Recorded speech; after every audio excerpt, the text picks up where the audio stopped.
kisakalinaw, ampi kamistanang katalagman, ug mga bugat nga pagsulay sa kinabuhi. SB Member Minority Floor Leader John Eulalio Nepomuceno o Aparas Minority Floor Leader Leia Doris C. Villar. Present. The Chair designates the following members: Honorable SP Member Mariano Y. Coro, SP Member Benjamin Pongos Jr., and SP Member Rolando M. Villasencio, to please notify the City Mayor Richard I. Gomez that the 14th Sangguniang Panglungsod is now ready to hear his State of the City address. In the meantime, let's have a 3-minute recess.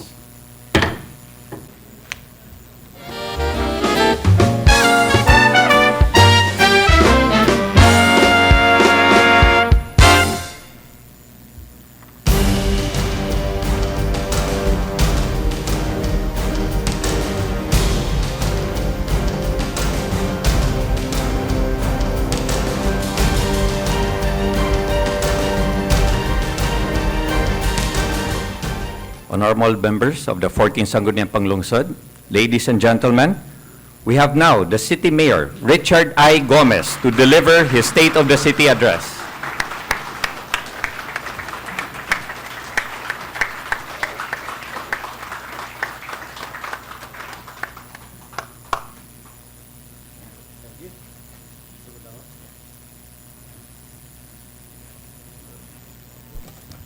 Lingkod palihog.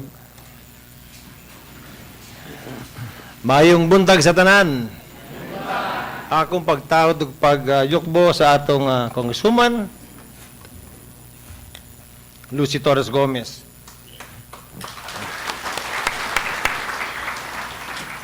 Sugar Regulatory Administration Admin Undersecretary Hermes Serafica. Albuera Mayor Meneses, mayong buntag ug ang imong makauban sa council. Vice Mayor Georgina Arevalo, Palumpon, ug ang imong kauban sa council, maayong buntag. Council of Isabel, good morning. To our judiciary, Judge Romero, Fiscal Onyate, atong City Director, Ramil Ramirez, ug ang tibok PNP diri sa atong syudad ug sa region, the national offices, our regional directors, sa atong mga department heads, maayong buntag. Tanan ng mga kapitan of the 110 barangays. Good morning, everybody. To the DepEd, the very supportive DepEd, Dr. Manny Albanyo, our former Congressman and Mayor, Carmelo Locsin Sr., maayong buntag dito. Former Councilor Eras Sorsa, and former Councilor Dudy Larrazabal. To the business sector na nakarumbuntaga sa atong civic groups, the Rotary Clubs, Kiwanis, Lions. Good morning, everybody. Maayong buntag sa tanan. Daghang salamat sa higayon. Taas-taas niya akong storya, ha?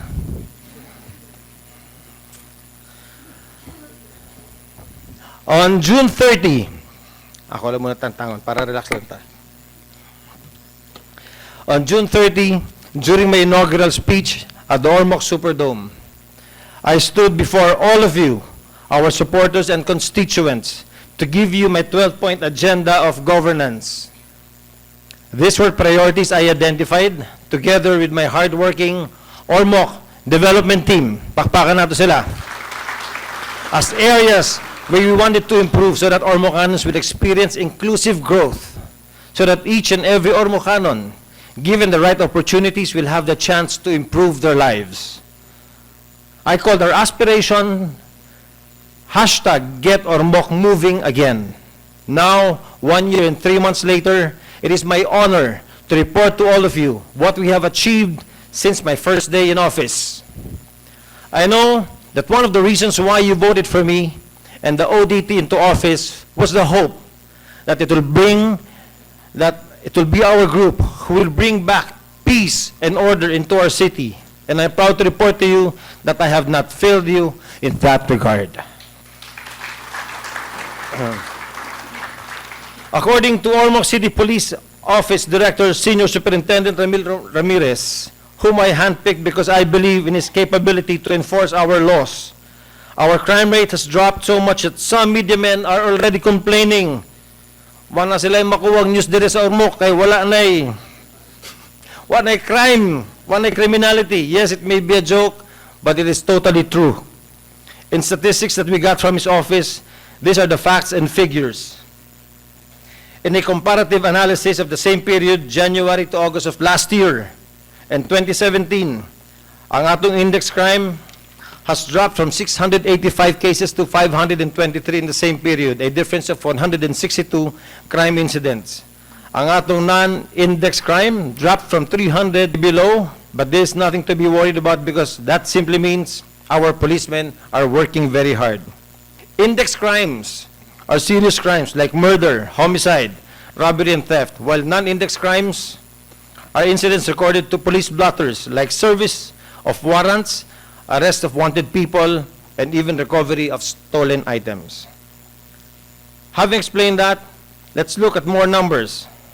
Our police recorded 7 homicide cases last January 2016 and up to August 2016. We also recorded the same number in January to August of this year. Homicide cases are usually crimes of passion that happen in drinking spree, when people allow the liquor to get into their heads and not down their stomach, because this is where usually trouble begins. For physical injuries of the same period, we recorded 29 incidents last year and 24 this year. But the most remarkable accomplishment of our police is a drop in murder, robbery, theft, and motor napping cases. These are serious crimes and often deadly. In January of last year to August, the Ormoc Police and its station recorded a total of 16 murder cases. Only 3 were recorded for the period in 2017, meaning the criminally inclined are having second thoughts in committing murder in our city. The same trend was noted for robbery Again, for the same period of last year, there were 26 cases. In 2016, we had 10. In 2017, from January up until today, nalang duha. I can also proudly say that because of our strict implementation of laws, even what was considered as private crimes in the past, have women and children's deaths recorded 15 cases of rape, 72 cases of violence against women and children. 36 cases of these cases dropped from 9, 30, 16, and 4. Traffic violations for the same period also dropped from 270 to 162, which means our drivers are now conscious of our traffic laws in Ormoc City. I salute the men and women in uniform for making this all possible. Pakpakan natong police. As a drug capital of Eastern Visayas, we are the first city in Eastern Visayas to have 60% of all its barangays certified drug-free by the Philippine Drug Enforcement Agency.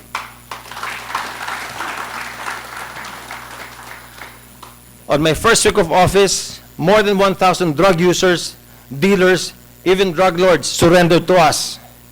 The decision of the Ormoc development team to align with President Rodrigo Duterte in 2016 elections did not go to waste. In so short a time, we have overturned Ormoc's undesirable image into what is now drug-free. And with happy people who are not afraid to go out in the streets, even at night, they feel safe now. Wala sila'y problema, magsuri-suri sa gabi, magbaktas-baktas, na'y problema sa Ormoc City. We are also the first city in Eastern Visayas with policemen visible everywhere. This way, people will feel safe every time you go out of your houses, even at night, because you know that your police are working very hard for you. To the businessmen who are here in Ormoc City, I know police visibility was one of your avid requests from the past administrations, but somehow it all fell on deaf ears. Not so with the Gomez administration. As soon as we came in, our first order was to plan out a holistic peace and order campaign for Ormoc City. The city supports our police force with 100 liters of fuel per vehicle per week, 25 liters of every PNP motorcycle so that they have no excuse not to go around or respond to emergencies immediately. This is an expense on the part of the city, but peace and order does not come cheap. And I know that you will agree with me on this. Let me point out at this juncture that in spite of this expense, our fuel consumption of all our cars, vehicles, and trucks of the city government is still lesser than what the previous administrations consumed. Where they use those fuels, kayo na maghuna-huna. Our support for our policemen doesn't stop here. We have 3 new police vehicles coming in to be purchased by the city because some of the current vehicles that they have are non-functional anymore. We are also upgrading their firearms, buying them ammunitions, hatagan silang training sa ilang mga SWAT team. We would also like to invest on sniff dogs for drugs and bombs para na ang atong syudad. We regularly convene our City Peace and Order Council and immediately constituted the City Anti-Drug Abuse Council or CADAC.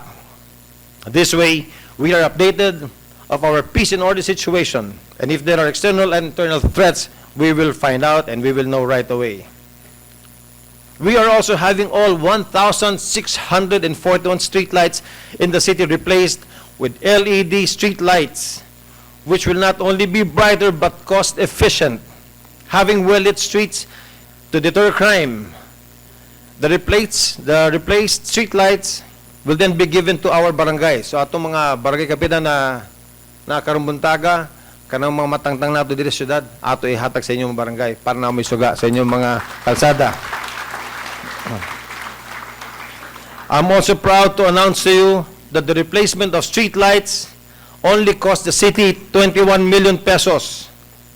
I was told that in the past administration, the Riverwalk Lighting Project already cost the city 8 million pesos. Kana ang ilang storya sa ato. The budget of 33 million pesos for streetlights was reduced to 21 million. Salamat sa Philips Lighting.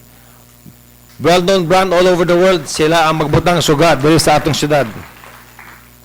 Now, if you ask me, have we achieved a dream of a peaceful and orderly Ormoc? I can proudly say, yes, we did. I owe my proud yes not only to our police, but to our supportive Vice Mayor Toto Locsin and the City Council as well. Thank you for readily approving my requests geared towards achieving peace and order. Of course, I also owe it to our constituents who have shown their willingness to cooperate with us and our policemen. Peace-loving citizens in this city will be rewarded with peace and order. The unruly and undisciplined people will in turn earn punishment or be penalized. Nakakakita sila ng giinuman sa gilid ng kalsada. Yan po ay sinasaway nang sa ganon, hindi po sila makagawa ng krimen at saka yung takot ng tao maalis din po. Ang peace and order, kailan ko nga safety good ang mga lumulupyo. Di na yung mga gubot, pero makita man ako nga doon ang mga police na mag-patrolya, makailan ko nga mga lumulupyo safe good and likay sa mga disgrasya sa mga dili maayo nga mga panghitabo. All is safe to live in. Kung pamamalakad ng pag-uusapan, champion po yung mga ibinibigay na mga tulong sa amin ni Mayor at ang relasyon po ng kapulisan, he is more than a father. Hindi po namin magagawa lahat ng ito, tulad na lang ng patrolya, 24 oras. Kung wala pong suporta galing sa LGU, yun nga po sa pangunguna ni Mayor Gomez. Masasabi kong disiplinado na yung mga Ormocanon. Bakit po? Tingnan nyo na lang, umikot na dito. Hindi ka na makakakita dito na nagmo-motorcycle na walang helmet. Lahat yan na. Hindi ka makakakita dito ng naninigarilyo sa mga lugar na pampubliko. So lahat yan, tinatrabaho ko ng mga pulis. Salamat, Colonel Ramirez. Another priority area of this administration is the development of tourism. I believe, and it has already been proven, that if there is one industry which can have an overall inclusive effect on its populace, this is tourism. At kini ato makita evidently sa nahitabo sa Palumpon. Pakpakan nato ang Palumpon. Also stepped up efforts on trade and investments, business and investments as well.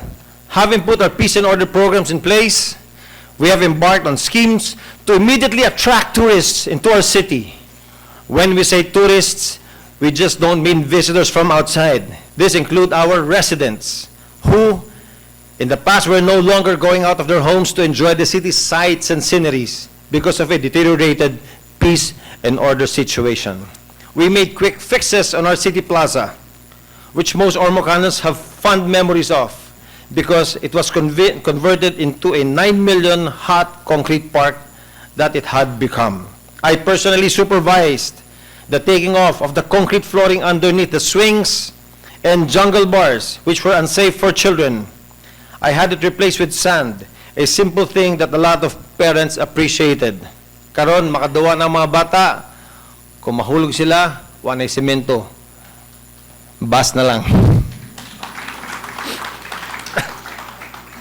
Then we commissioned the seaside fountain and revived the 2 old fountains at the front of the old city hall. These were just simple fixes, but I could say they have made majority of our residents happy. The fountains did not only invite Ormocans to come out more, but it has brought in visitors. There are very few cities in the Philippines that have beautiful fountains to boast of, and I am happy to say that we have 3 right in the middle of Ormoc City. The seriousness of this administration in developing Ormoc's tourism has led our people to unveil hidden gems. We found out that aside from Lake Danao, Lake Asudsuran, and Lake Hanagdan as our tourism jewels, we have also waterfalls that could rival the country's best. We now know that there is a Sayahan Falls and the Miranda Falls, which plays an important role in Ormoc's war history. We also have the Alto Peak, the highest peak in the region, which can be reached through Barangay Cabintan. Daghang salamat sa atong mga kapitan, sa Lake Danao, sa Gaas, sa Cabintan for taking care of these areas. We will continue tourism to flourish in your areas. Now we are developing the Ormoc Museum. It's still at work in progress, but it is amazing to see just how repainting and building has transformed this building from dilapidated and dirty to an elegant one. Kana ako naabtan, karon kana na ang atong building. Because we want to do our Ormoc Museum right, we have commissioned the University of Santo Tomas to spearhead our cultural mapping. We are the first city in Eastern Visayas to do a cultural mapping, and one of only around 50 in the whole country. Through the efforts of our teachers and the DepEd, under the guidance of Professor Eric Zerudo, a noted historian, we were able to unearth little-known historical facts about Ormoc, which will be preserved in an archive for future generations to visit. Our cultural map will also give us the historical thread in which our museum would be based. The city's effort to document our culture and tradition and preserve it has caught the eye of the National Commission on Culture and Arts already. In fact, Ormoc was chosen to host the opening of the National Heritage Month last month. This is another first for Ormoc City. We have also embarked on many events geared at increasing tourist arrivals. We have launched the Piña Festival to give recognition to the Ormoc Queen Pineapple, the sweetest pineapple. Daghang salamat sa Ormoc Festival and Cultural Foundation for spearheading this activity na si Teling Serafica.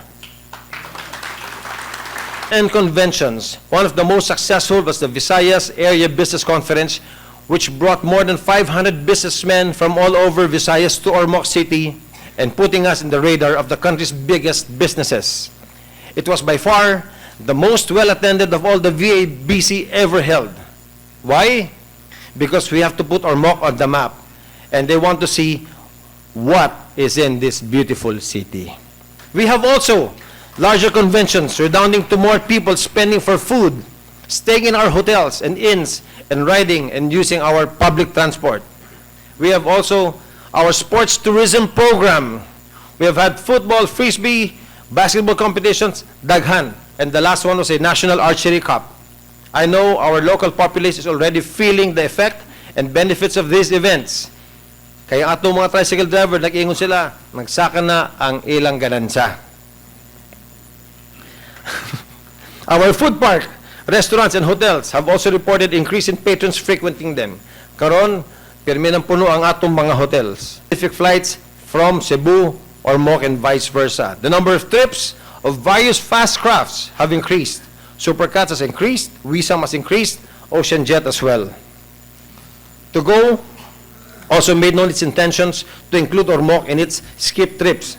So, ang mag-benefit na ang atong syudad, Merida, Isabel, Palumpon, down to Albuera, Baybay, Kutob, Maasin. AirAsia was here to make known their intention to bring in an Ormoc Manila flight. In coordination with the Office of the Congresswoman, Lucy Torres Gomez, our airport terminal will be rehabilitated, turning pads will be constructed, and navigation facilities will be installed. Last October 11, just this month, the DOTR, the DPWH Secretary Mark Villar, together with our council, Vice Mayor, and to make this a reality.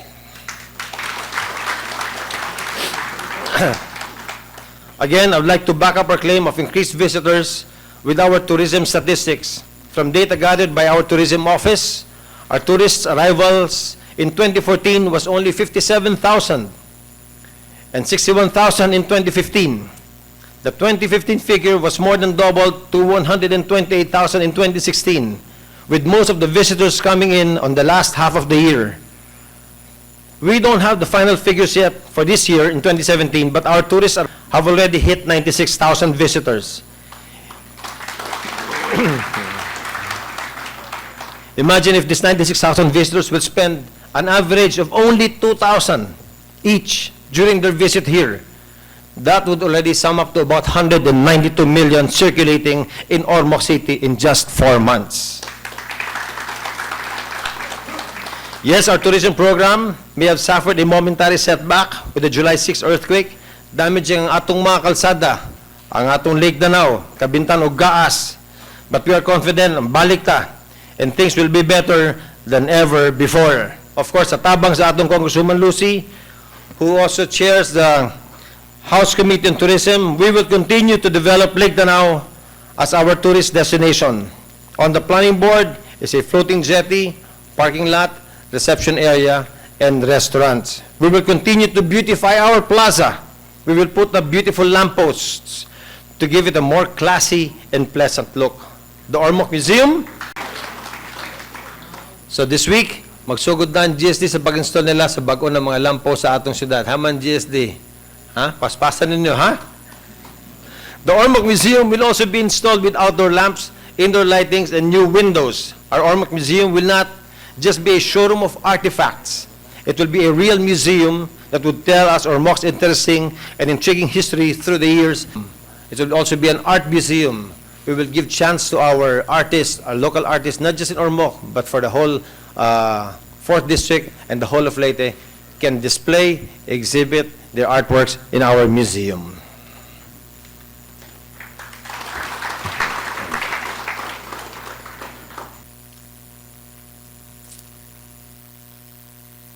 Investments na ba? Para as tourism is concerned, it's moving very positive. In fact, we have a lots of guests inquiring us where are the best location to look for and as a tourism spot. The new developments that Mayor Richard has brought to Ormoc, there is a big difference now. We can feel it because of the tourism, we call this a program that he is trying to introduce to Ormoc City. Most of the hotels now are improving their rooms. They want to make better rooms.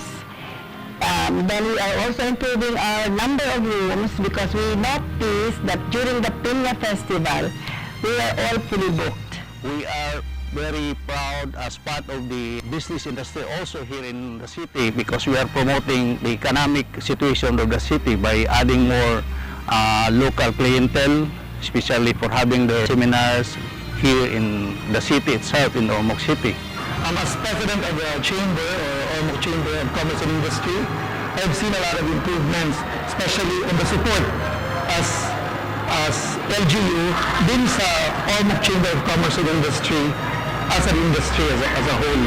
2 or 3 years from now, Ormoc City will be in the map of the top tourist destinations, not just in Visayas but I think throughout the country. People from places from Luzon and as far as Mindanao would be coming to Ormoc City, the city or the place of beautiful people. In the area of trade and investments, another priority agenda of the Gomez administration, which is closely interlinked with tourism. One of the first steps we made was to make Ormoc's investment atmosphere friendly to businesses and to business people. Sa Mayor's Office, wala tayong entrance fee. We have no entrance fee policy. We will not ask businessmen and investors anything more than what is required by law. But if ever there would be unscrupulous individuals in our city, pahuibawaan lang ko palihog. Ayaw na ko na may mangutong diri sa atong syudad.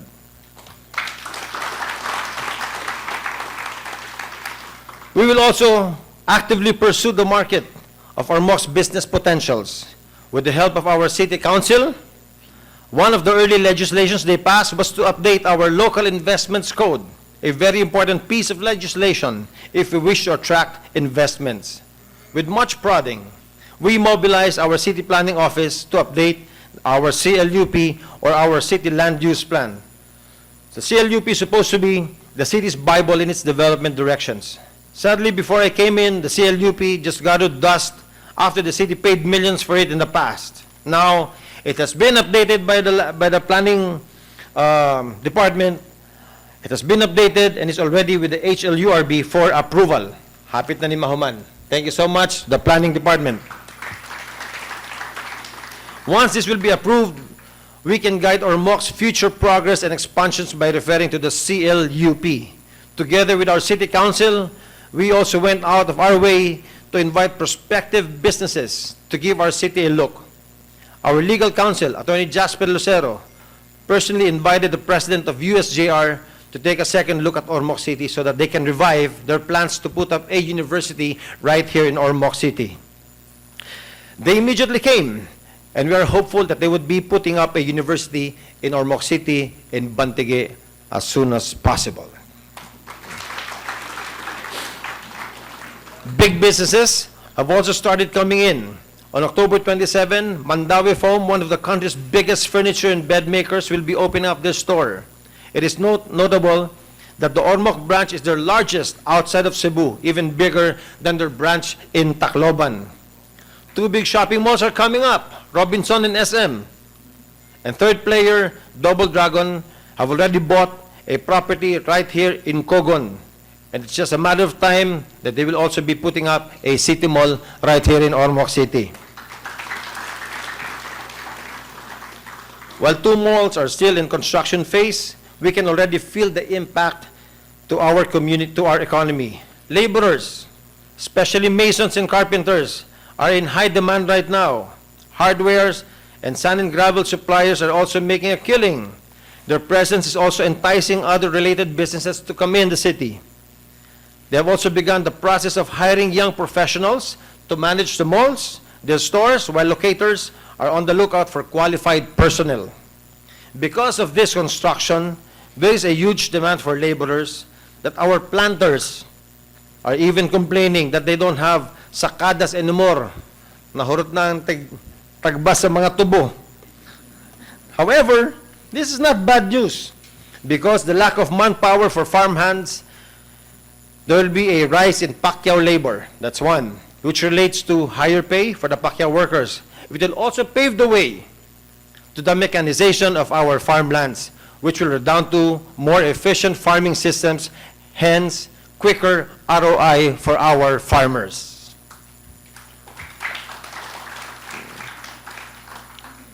As I mentioned earlier, because of the business buzz in Ormoc is generating, we could be having 2 plane companies serving Ormoc Manila route in 2018. This will further enhance our business prospects as investors would gladly come to our city where they can fly in and fly out fast. And aside from these big businesses, small homegrown enterprises are also sprouting. In our food bazaars at the City Quadrangle, new food joints and special have served as incubators for these home-based businesses to join the mainstream. Our business registration for 2017 shows an increase of 487 new retailers, 654 service providers, 43 manufacturers right here in Ormoc City. We now have a total of 6,594 registered businesses, up by 1,196 from 2016. So all in all, we have 19,731 people employed in these businesses directly. Of these 6,594, 47 are considered large businesses, which means big businessmen with capitalization of more than 50 million pesos have invested in Ormoc already. And 43 of these 47 only registered to do business in Ormoc this year. Daghan kaayo. Thank you so much.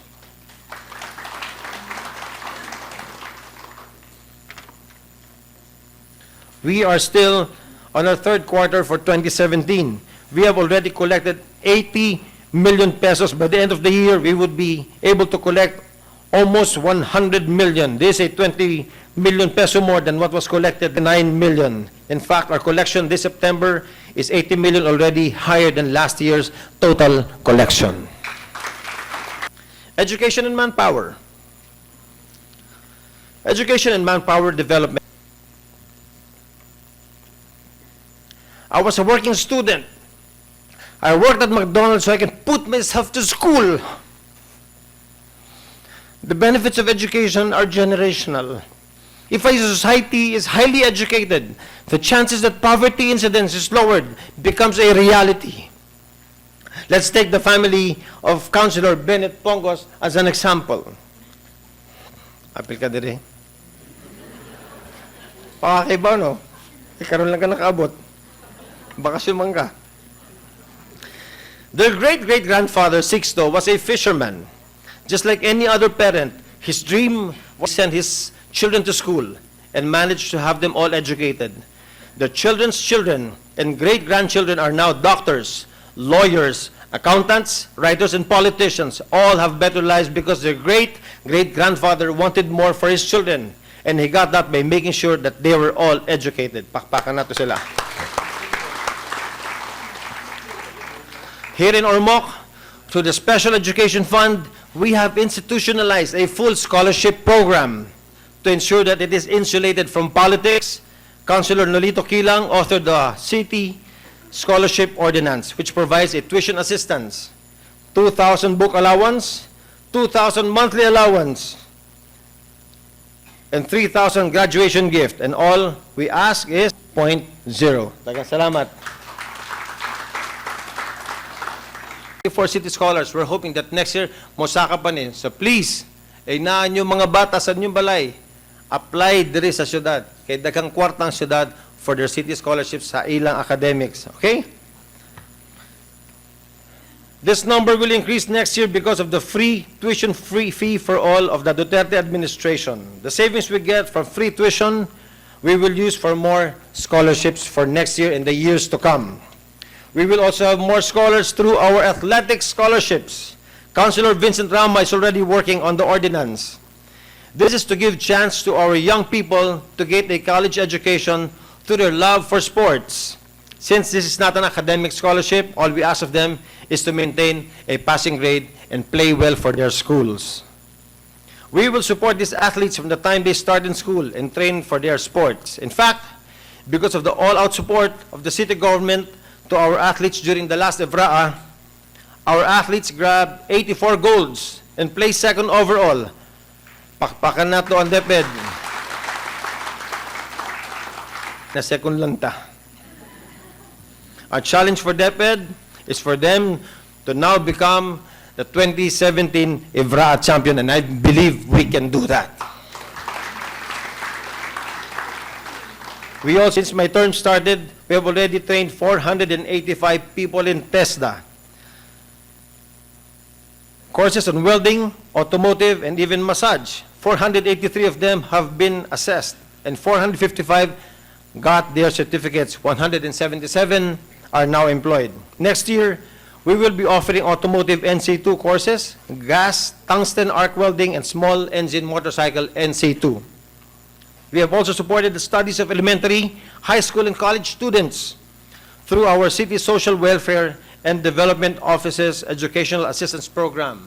In 2016, 247 benefited from this assistance.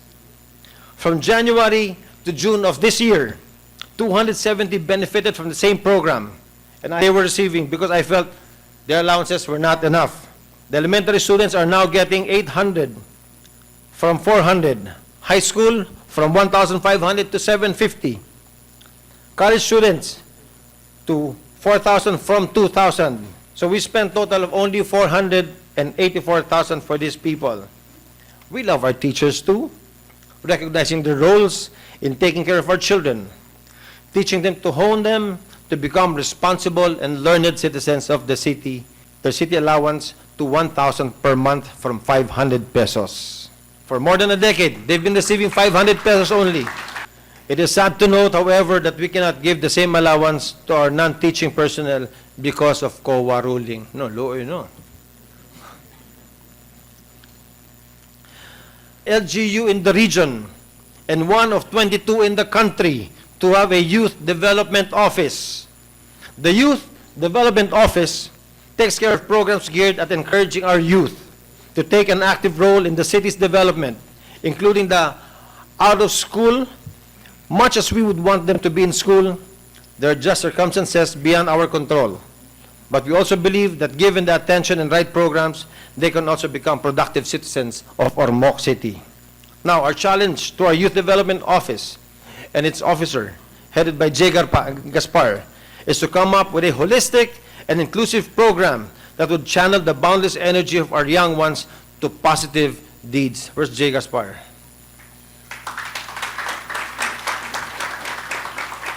Where's Gigi? 21 took up housekeeping, 16 for contract massage, and 10 studied welding. Thank you so much.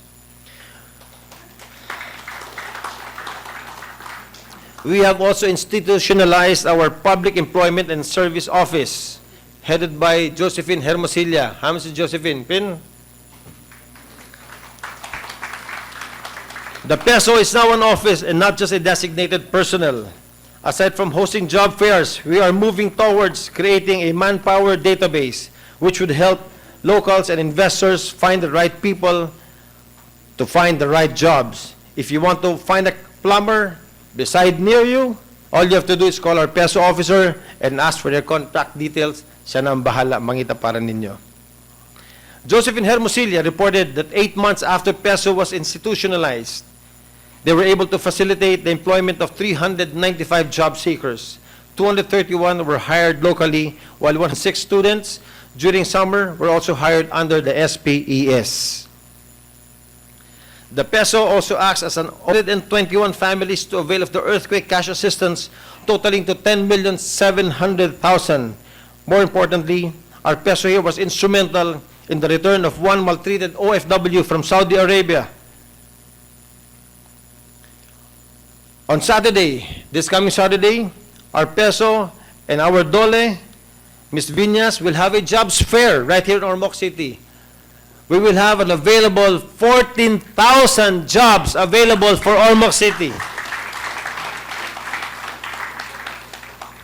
Ang magkugi, maswerte, kanang mga tapulan, ayaw lang mangitag trabaho sa syudad, palihog, dito sa City Hall, ha?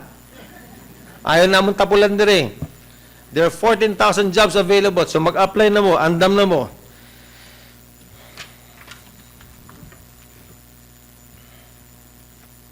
Labor ko sa construction building. Lahay balay-balay ra. Nabawag ko sa ako, damo.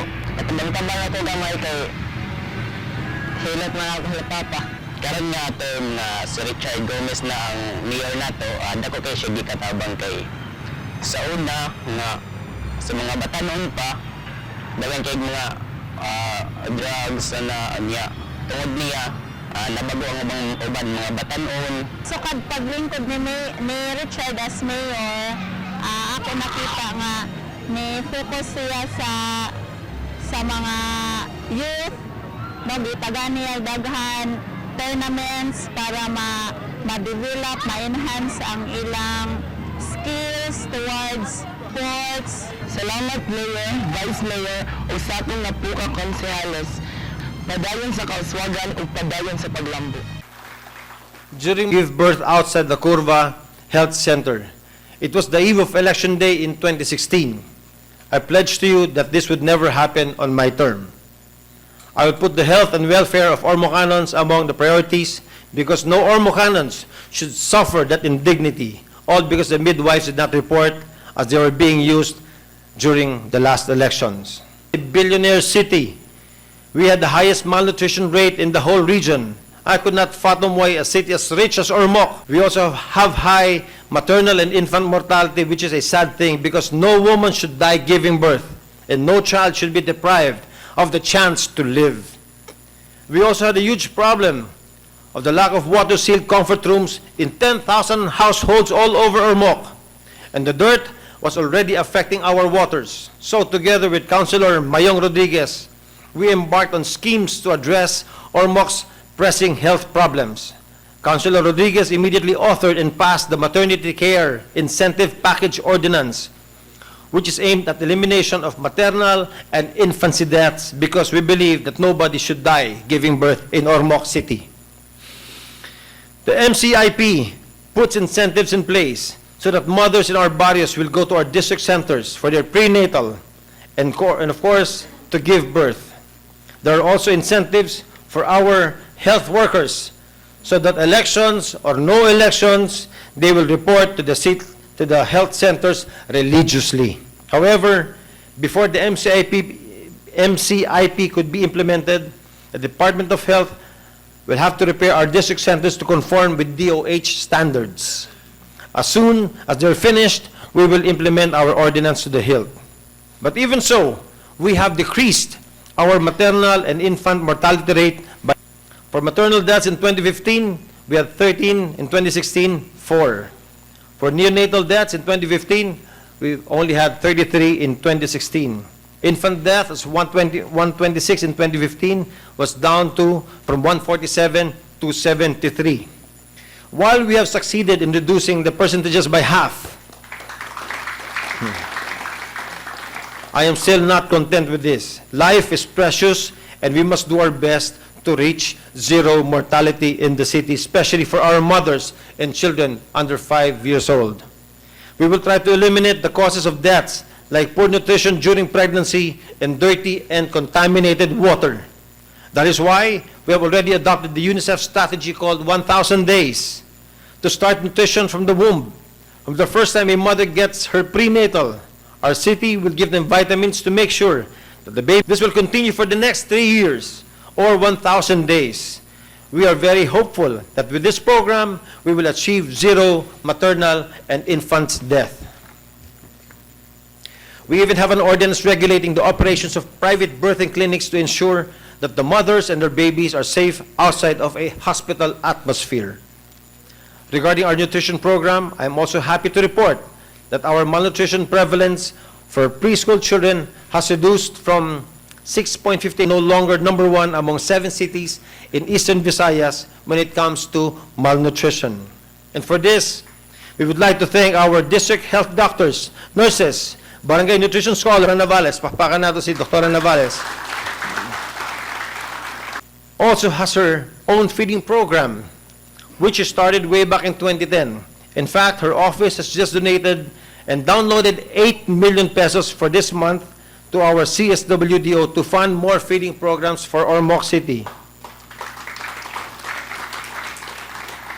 As long as we will work together, I am confident to see the day when malnutrition of children is a thing of the past in Ormoc.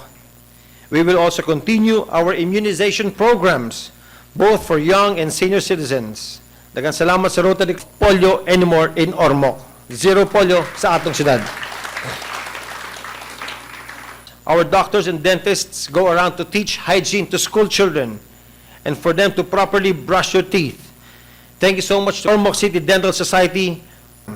This administration has also actively advocated for HIV awareness. It is a sad reality that while other countries where HIV/AIDS were prevalent in the past are experiencing a drop in the rate of infection, ang atong nasod, Pilipinas, is one of the 9 countries that are experiencing an increase in HIV. In 2016, the average infections were 26 a day, and now it is already 30 a day. As a Red Cross advocate, mga kaigsunan, I have also created the Ormoc City Blood Council, showing by example that I myself is a blood donor, a galloner.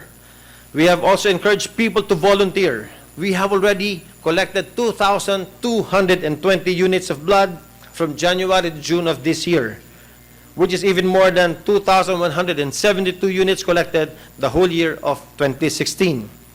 Thank you to the very active Ormoc City Blood Council and our Ormoc City Medical Society.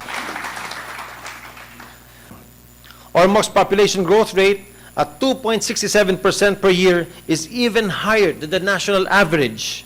And Eastern Visayas has the highest number of teenage pregnancies in the country. Taas ka ayo eh. Kailan lang magdagdag ta suga sa mga barangay. Our city has also taken the view that drug addiction is a health problem.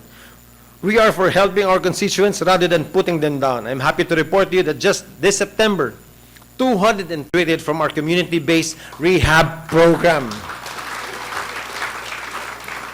Salamat sa mga doctors, sa mga nurses, sa volunteers, and 15 of them have successfully hurdled a welding course. And all of them see a bright future. One drugs para sa ila. Clear na sila, limpyo na sila.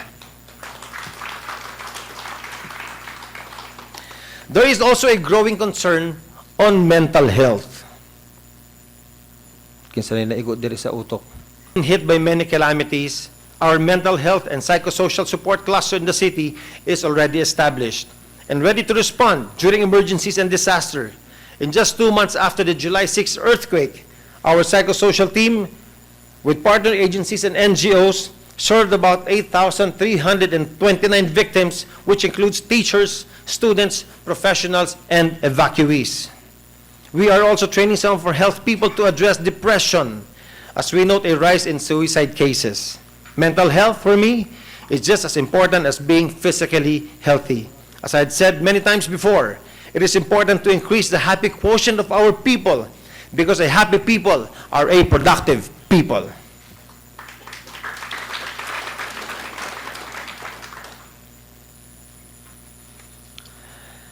We will also be embarking on a more proactive health measures. Starting 2018, I want our barangay health workers to survey our barangays and create a database of people who need medical intervention. We will deliver to these people their treatments, especially those needing maintenance medications. I have asked our City Health Office, Dr. Navales, and the City Administrator to find ways to purchase medicines without delay. We are also aspiring to join the Red Orchid Award, a citation given to cities and LGUs that are implementing the no smoking policy of the government. City Councilor Mayong Rodriguez also passed the comprehensive anti-smoking ordinance of Ormoc City, and we are strictly implementing it. Again, thank you so much to all the establishments who have readily complied with our environment. As for sanitation problem, toilets with plastic septic tanks to 300 households, and another 2,000 September 20. Another 2,125 sets have been requisitioned, providing 4,777 households with water-sealed toilets. Funding to the BUB has spent 10 million for this project alone. And for 28, we hope to finish all the 10,000 na walay banyo sa atong syudad, that we can fully accomplish a citywide zero open defecation. Salamat sa USAID and their Be Secure program. Ormoc City will have its own septage facility, drafting the Septage Management Ordinance, which was passed last August 18. The city appropriated 20 million pesos for the implementation of the Septage Management Program. And once operational, This will help decrease the surface water. Ayaw na kung makontaminate ang tubig na atong giinom, atong gigamit na naa sa ahag. So with our septic facility, makatabang ning dago sa ato tanan. The ordinance also makes mandatory that our septic tanks will have to be cleaned every 4 years to ensure that our groundwater is not contaminated as well. We are also aspiring to be a certified rabies-free city. Our outdated anti-rabies ordinance has already been amended. Violators face stiff penalties, and rightly so, because rabies is a deadly disease, but very preventable. In cooperation with our city vet, Dr. Cortez, how many Dr. Cortez? We are stepping up the measures to ensure that our dogs are vaccinated. Ako, dog lover man ko. Maluwi ko pag-operate ang atong city vet kay dakpon man nila ang mga iro. Unya, if dili maklaim, the next step is to call them.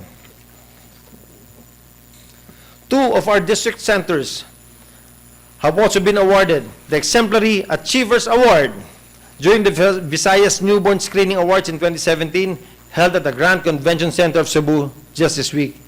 And there are the Curba and Linao District Health Centers. Congratulations sa inyong award.